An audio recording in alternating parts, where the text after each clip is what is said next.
읽습니다. 나는 그 사랑 안에 있습니다. 하나님은 나에게 말씀하실 것입니다. 그 말씀에 능력이 있습니다. 복음은 능력입니다. 복음은 나를 변화시킵니다. 복음은 나를 성숙하게 합니다. 나의 마음을 하나님께 열겠습니다. 네, 손 내리시고요. 제목 한번 따라할까요? 나의 복음 예수 그리스도. 올해부터 예배 시간에 신앙 고백하는 시간에 사도신경이 아닌 웨스트민스터 신앙 고백서 내용을 교육용으로 만든 소교리 문답으로 신앙 고백을 대신하고 있습니다. 여러분이 조금 더 충분히 설명을 들었어야 했는데 그런 시간을 갖지 못했습니다. 그래서 여러분들 가운데서 왜 사도신경으로 신앙을 고백하지 않고 다른 것을 사용할까 하는 생각하는 분들도 아마 있는 것 같습니다. 또 이런 장로교에서 오래 신앙생활 하신 분들은 예배 시간에 사도신경으로 신앙을 고백하지 않으면은 좀 이상하게 생각하시는 분들도 있고요.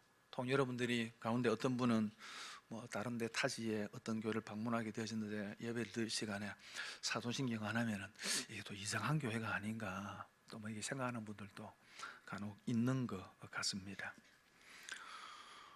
사도신경이라고 하는 것은 사도, 신경이라고 하는 두 말이 합쳐진 거죠. 사도라는 말은 예수님의 12제자와 사도 바울을 두고서 사도라고 좁은 의미에서는 그렇게 사도로 부르고 있지요. 신경이라고 하는 말은 믿는 바를 요약하고 정리해 놓은 문서라고 하는 뜻입니다. 그래서 믿는 바를 고백한, 신앙을 고백한 문서라고 하는 뜻입니다. 그래서 연결을 하면은 사도들이 믿는 바를 요약한 문서, 사도들이 믿는 바를 고백한 문서라고 하는 뜻이 사도신경입니다. 그럼 이 사도신경을 사도들이 만든 것인가 하는 겁니다. 물론 사도들이 만든 것이라고 주장하는 사람이 간혹 있습니다. 주사세경의 루피누스라고 하는 사람이 사도신경은 사도들이 만든 것이다 라고 하면서 이런 자신의 설명을 겉들였습니다. 가룟자를 대신하는 마띠아를 비롯해서 12명의 예수님의 제자들이 한자리에 모여서 성부 하나님과 성자 예수님과 성령 하나님에 대해서 한 문장씩 고백을 했다는 거죠. 베드로가 한마디 하고 요한도 한마디 하고 그렇게 해서 모아진 것이 사도신경이다라는 주장을 했지만은 상상이고요. 대부분의 학자들은 사도들에 의해서 만들어진 것은 아니고 사도들이 믿었던 신앙 고백이다 그렇게 생각을 합니다.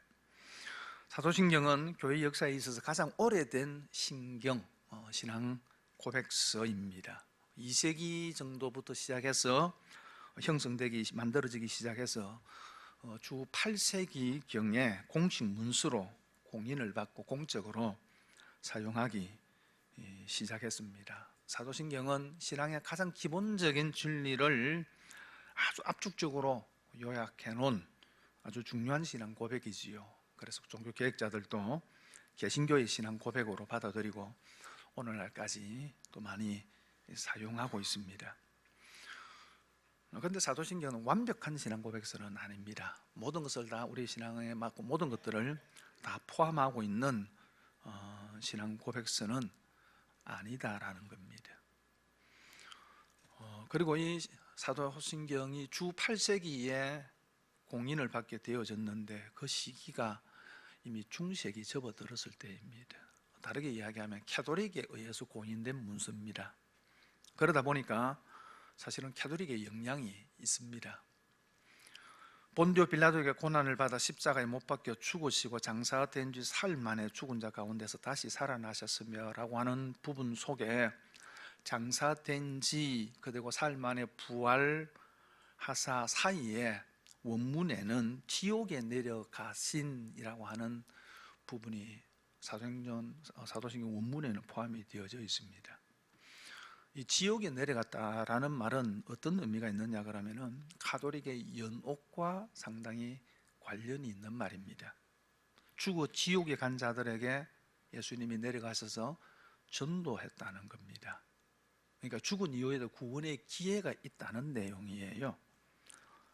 그래서 개신교에서는 그 부분을 빼고 사용을 하고 있습니다. 여러분이 가지고 있는 찬송가 성령 앞에 사도신경을 보면은 밑에 조그만 각주가 달려 있습니다. 각주에 보면은 원문에는 장사된지라는 말이 원문에는 있다. 근데 대부분의 번역서에는 빠져 있다. 그렇게 설명을 해 놓았습니다. 그리고 또 하나는 거룩한 공교회와 성도의 교제라는 부분에서 이 공교회라고 하는 말이 영어로 캐톨릭 처치라고 되어져 있습니다. 이 캐톨릭이라는 말이 두 가지로 해석될 수 있습니다. 캐톨릭이라는 말이 천주교를 어떻게 부릅니까? 캐톨릭이라고 그러죠. 천주교회를 의미하는 것으로 해석이 되기도 하고요.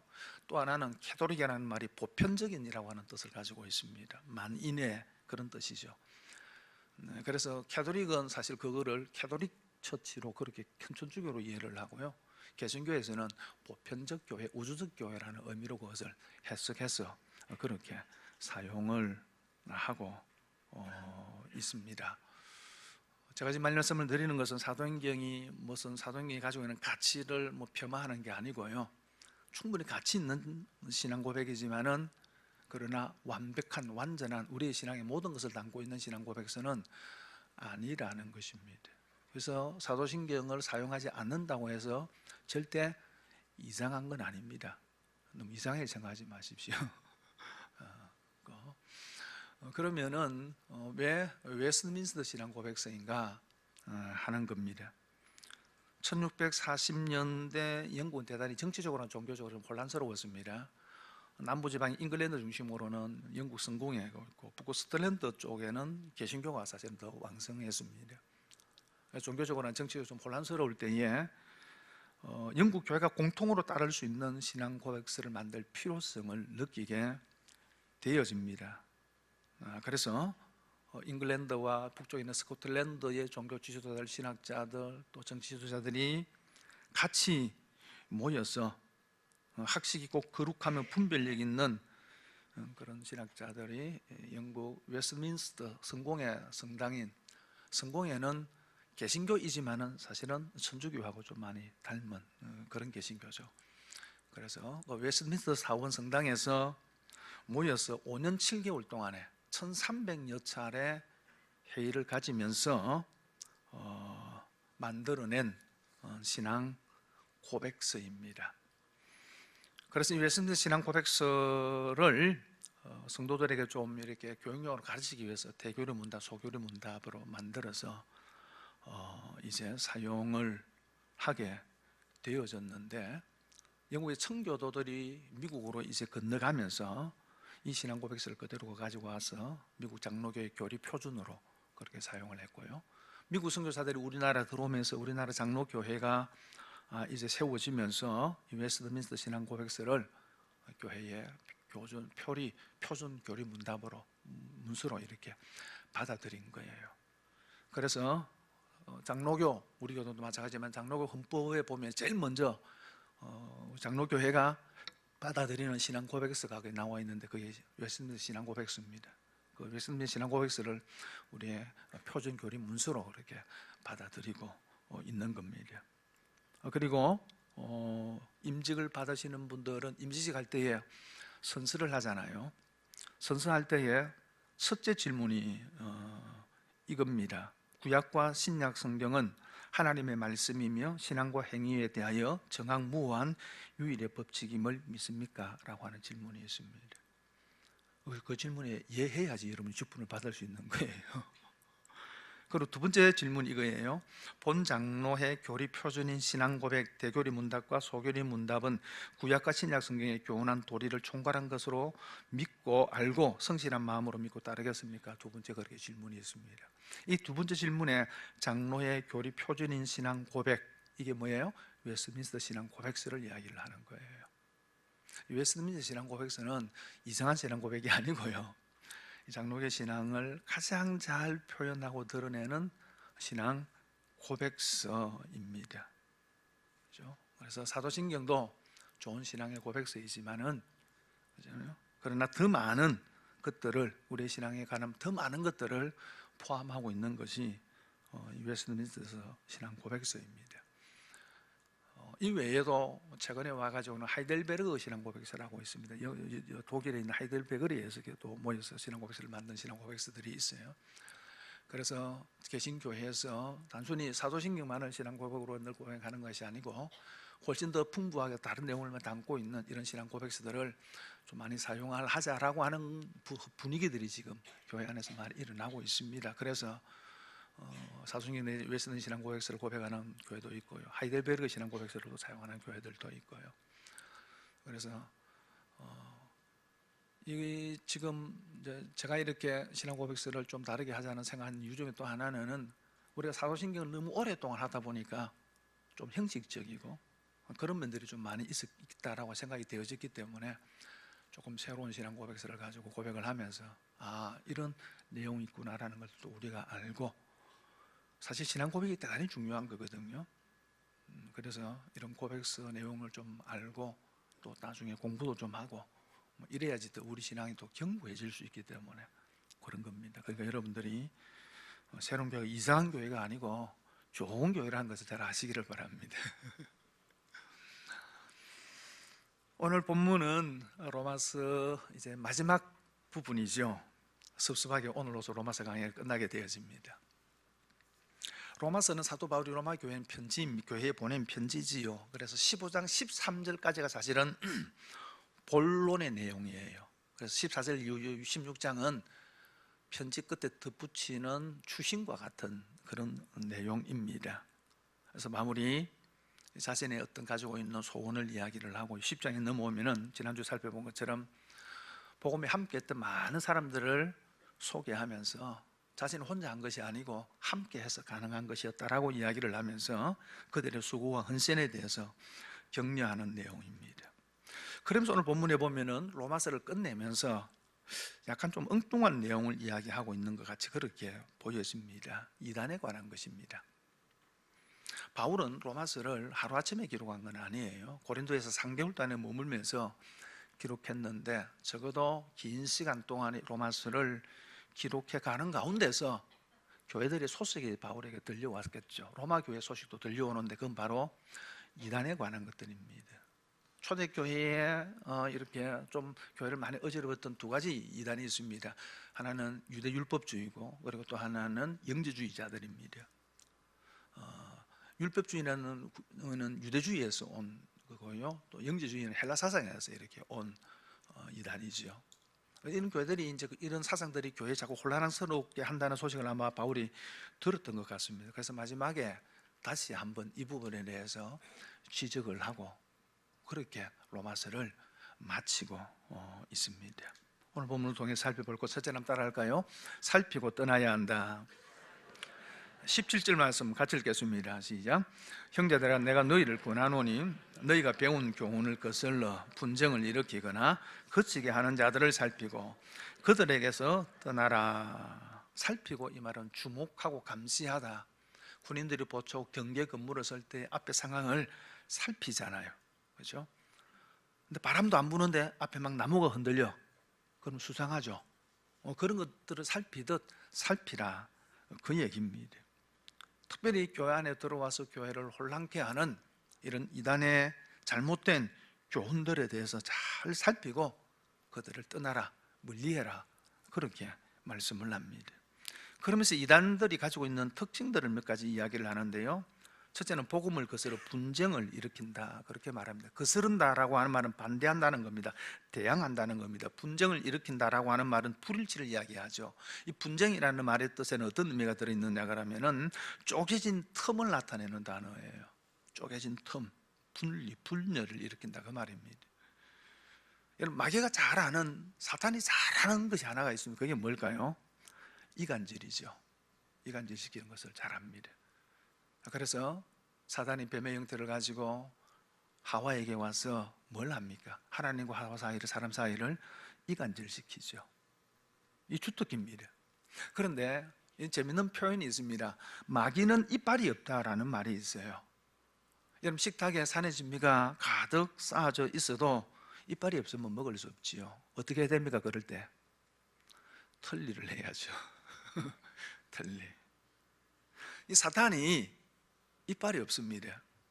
그럼 사탄이 이빨이 없는데 성도를 어떻게 이간질합니까? 틀리를 사용해야 되죠. 그 틀리가 누굴까요? 사람입니다. 사람을 통해서 이간질하고요, 이단을 통해서 교회를 분열시키는 거죠. 그래서 사탄이 이런 틀리를 통해서 교회를 막 흔드는 겁니다. 목회자와 성도들 사이를 이간질하고 성도와 성도들 사이를 이간질한다는 겁니다. 이런 것들을 좀 잘 살펴라, 그렇게 말씀을 하고요. 또 하나는 그치는 자들입니다. 이게 그친다라고 하는 말은 산지분들을 잡을 때 놓는 덫을 이야기하는 겁니다. 덫이라는 말이에요. 저도 어렸을 때 시골에 외가나 이런 진가에 가면은 산에 올라가가지고 특별히 토끼가 다니는 길목 이런데 철사를 가지고 올가미를 만들어가지고 달아놔놓고 그 다음날 올라가가지고 막 확인해보고 그런 적이 있는데, 그런 덫과 같다는 겁니다. 덫. 사진 하나 볼까요? 혹시 본 적이 있습니까? 내용은 이런 거예요. 지구촌의 전무후무한 빛, 10개월 만에 10만 3,764명 수로 하나님의 능력으로 10만 수료 완성. 밑에 이렇게 적혀 있습니다. 신천지는 하나님의 역사입니다. 신천지가 버스에다가 지금 저는 광고를 해놓고 있습니다. 그 10만이 뭐 어떤 10만인지 잘 모르겠어요. 몇 년 동안에 모은 10만인지 잘 모르겠습니다만은, 저 10만 명이 대부분 어디서 온 사람들입니까? 대부분 기존 교회에서 간 사람들이죠. 이단의 타겟은 누구예요? 믿지 않는 사람이 아니고 성도들입니다. 그죠? 특별히 신천지가 더욱 그렇습니다. 덫을 놓습니다. 최근에는 뭐 성도들한테 그런 얘기를 못 들었는데, 몇 년 전까지만 하더라도 성도들한테 이런 얘기를 들었으면, 전화가 왔는데 어느 교회 누구라 그러면서 내가 다 기도하니까 집사님이 생각나서 집사님 집에 무슨 일이 있다 그러면서 전화가 온다는 거죠. 그럼 무슨 이런 문제가 있지 않느냐고 얘기를 한다는 거죠. 깜짝 놀라죠. 듣도 못한 사람이 전화 와가지고 우리 집 사정을 이야기하는데 어떻게 할까요? 그 사람에 대해서 완벽한 모든 정보들을 수집하고 전화를 하는 거죠. 길거리에 가는데 누가 또 만났는데, 아이고 내가 보니까 집에 뭐 이런 일이 없습니까? 이런 얘기를 해요. 그죠? 한 번 얘기하면은 그런 듯이 하고 있는데 조금 더 또 다른 사람이 또 이야기해요. 어떻게 그럴까요? 그 사람을 타겟으로 삼아서 하는 거예요. 다 정보를 가지고 그 사람을 우연히 만난 것처럼 가장하기 위해서 때로는 하루 종일이라도 거기 왔다 갔다 하는 거죠. 하루 종일. 덫을 놓는다는 거죠. 덫. 참 조심해야 되는 거죠. 그리고 세 번째 보면은 자기들의 배만 섬긴다라고 이야기를 합니다. 18절에 보니까 이 같은 자들은 우리 주 그리스도를 섬기지 아니하고 다만 자기들의 배만 섬기나니, 여기 배는 우리 배를, 이 배를 가리킵니다. 육체적 욕망이나 탐욕을 뜻하죠. 결국 배만 섬긴다는 것은 세상의 욕심을 채운다는 말입니다. 이단의 특징들을 보십시오. 어떤 사회적인 문제가 되어져 가지고 나중에 그 교주가 무슨 죄로 걸려 가지고 이렇게 막 재판을 받는데 보면은 교주들은 대부분 어때요? 상당한 재물을 가지고 있습니다. 성도들한테는 종말이 가까웠다 해서 하는 게 다 바쳐라 해놓고 그 전부도 뭐죠 합니까? 자기 것으로 다 챙기잖아요. 통일교 보십시오. 얼마나 많은 재산이 있습니까? 구원파, 전도관, 큰 기업들을 가지고 있습니다. 이만희도 마찬가지입니다. 그죠? 자기는 아주 화롭게 살고 있는 겁니다. 네 번째로는 교활한 말로 미혹합니다. 18절에 보니까 교활한 말과 아첨하는 말로 순진한 자들의 마음을 미혹하느니라. 교활하다 이 말은 그럴듯하다, 적절하다라는 말입니다. 이단이 여러분들 때로는 성도들의 접근해서 이야기하는 말이 얼마나 그럴듯한지 모릅니다. 성경을 가지고 이야기를 해요. 성경을 가지고 가는데 성경에 대한 지식이 좀 없으면 그게 참 그럴듯하게 들려요. 여러분, 성경을 이해하는 데서 가장 중요한 것은 이 성경이 처음 성경을 읽는 그 사람에게 하나님께서 어떤 의미로 말씀하셨는가를 밝히는 게 제일 중요해요. 2000년 전 로마서가 로마에 보내진 편지라 그러면은 이 로마서의 말씀이 그 시대 그 사람들에게 어떤 의미로 주어졌는지 아는 게 중요해요. 그리고 그것이 오늘날 우리에게는 어떤 의미를 갖는가. 두 번째, 그것이 오늘날 우리에게 어떤 의미를 갖느냐를 생각하는 것이지, 그 시대의 어떤 상황에서 하나님께서 그 말씀을 하셨는지는 다 제껴놓고 그는 생각도 안 하고 지금 우리 입장에서만 그 말씀을 가지고 이해하면은 말씀을 곡해하는 거예요.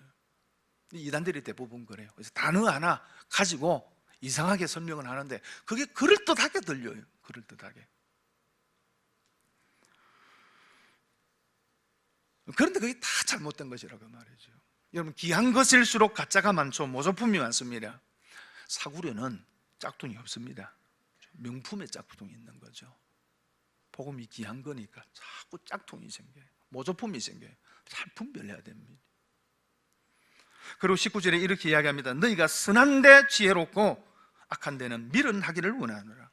선한 데는 지혜로워라는 겁니다. 예민해라는 겁니다. 전문가가 되라는 겁니다. 선을 행하는 데 있어서는 좀 전문가가 되고 악을 행하는 데는 미련해라, 좀 둔해라. 이게 순수라는 뜻인데 섞이지 마라 그 말입니다. 그게 악이 조금 더 가미되지 않도록 그런 삶을 살아가라, 그렇게 말씀을 하는 겁니다. 그리고 그게 두 번째로는 따라할까요? 복음으로 견고해져야 한다. 25절 말씀 같이 읽겠습니다. 시작. 나의 복음과 예수 그리스도를 전파함은 영세 전부터 감추어졌다가, 나의 복음과 예수 그리스도라고 이렇게 말씀을 하고 있습니다. 이게 나의 복음과라고 하는 말, 카이라고 하는 말인데 그리고라는 말도 번역이 되기도 하고요, 즉이라고 하는 말로 번역이 됩니다. 이 말이에요. 나의 복음, 즉 예수 그리스도. 복음이 뭐라고, 누구라고요? 예수 그리스도라 그 말입니다. 복음은 예수 그리스도입니다. 그래서 로마서 1장 2절에 보면은 이 복음은 하나님이 선지자들로 말미암아 그의 아들에 관하여 성경에 미리 약속하신 것이라. 복음은 그의 아들에 관한 것, 예수 그리스도에 관한 것, 예수 그리스도가 복음이라는 것입니다. 죄로 인하여 하나님의 진노와 심판을 면할 수 없는 나를 위해서 십자가의 자신의 생명을 내어 주심을 통해서 우리를 구속하시고 3일 만에 부활하셔서 지금도 살아계신 그 예수 그리스도, 그분이 복음이고 그 예수를 믿음으로 얻게 되는 것이 복음입니다. 그리고 26절에 이렇게 이야기합니다. 같이 읽겠습니다. 시작.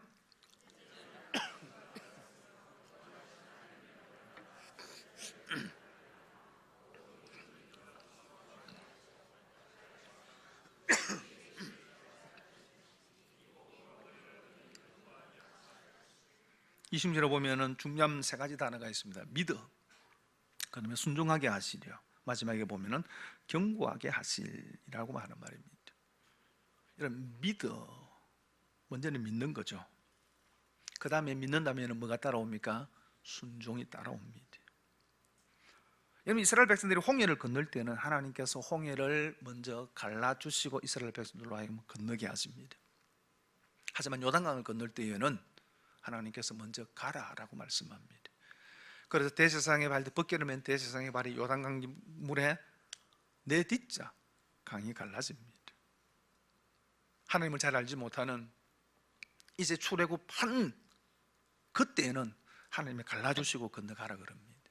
그러나 광야 40년 동안의 훈련 받은 이후에는 하나님께서 가라, 너희 나를 믿는다면 가라, 가면 갈라지는 거죠. 그리고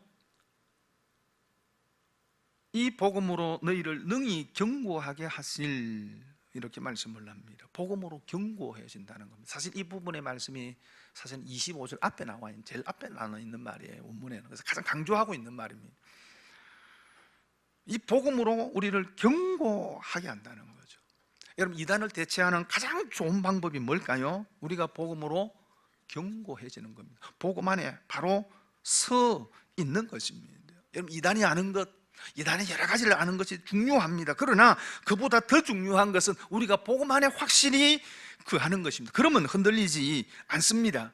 근데 내 것을 잘 모르니까, 내가 가지고 있는 것을 잘 모르니까 흔들리는 거죠. 굳게 하지 못하니까 유혹을 받는 거예요. 교회도 마찬가지입니다. 교회가 이단을 대체하는 가장 좋은 방법은 교회가 교회다워지는 겁니다.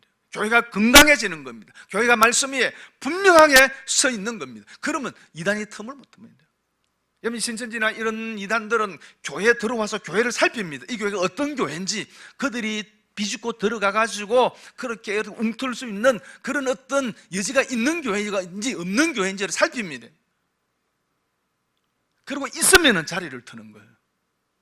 그러나 이 교회는 그렇지 않다 싶으면은 그냥 가버립니다.